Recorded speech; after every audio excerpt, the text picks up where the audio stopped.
showdown ni Brooke Van Sickle. And here we go. Savvy with the first ball and the first point today. Welcome back, Savvy. Magandang araw, ngayon din ang laban nga ng PLDT versus Petrogas Angels at bibigyan natin ng preview ang game nila. Ano nga ba ang magiging kaganapan sa laban na ito? Syempre schedule at saan magaganap. Kaya bago ang lahat guys, please naman don't forget to like, comment, and subscribe and pa-hit the notification bell para lagi po kayong updated sa mga bagong video about sa volleyball dito sa Pilipinas. Salamat sa support guys and pa-purchase na ng Alas Pilipinas t-shirts and PBL t-shirts.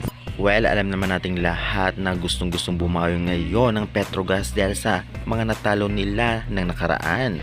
Ngunit ang mga kalaban nila ngayon ay malakas din ng PLDT ngayon 6:30 PM ngayon July 12 at maganap ito sa Capital Arena, Ilagan City, Isabela. At makapanood po ninyo ito guys sa One Sports or One Sports Plus sa cable. Meron po sa Signal apps at Pilipinas Live apps kaya tutok na. Syempre magandang laban ito dahil parehong magaling na team ang maghaharap.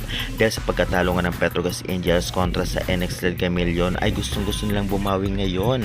Ngunit medyo mahihirapan sila. Lalong-lalo pa, malakas ngayon ang PLDT. Hindi pa nga nakapaglaro si Davison, ngunit nakita natin ang performance nila nakaraan ay talagang palaban. Inaabangan din lahat kung talagang maglalaro na nga ba sina Brooke Van Sickle or MJ Phillips sa Petrogas para bumalik ang lakas nito. Lalong-lalo na, alam naman nating lahat nakasali sila sa Alas Pilipinas Women's at baka hindi pa sila palaruin.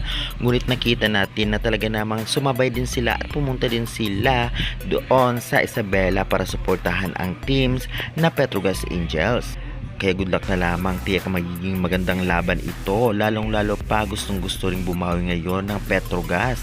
At hindi lang yan, alam naman natin lahat na hindi papayag basta-basta dito ang PLDT na nakita natin na talagang magagaling talaga sila. Lalong-lalo pa kaya na talagang kulang ngayon ang Petrogas Angels. Ngunit isatay din yan dahil wala din si Palomata sa PLDT. At aabangan natin kung maglalaro nga ba si Davison ngayon. Kaya syempre, guys, excited na ba kayo sa tingin ninyo? Kayanin kaya ng Petrogas na wala si Brooke Van at MJ ang PLDT na napakalakas ngayon? I-comment nyo na yan at huwag kalimutan mag-like and subscribe for more valuable updates. Maraming salamat sa support guys.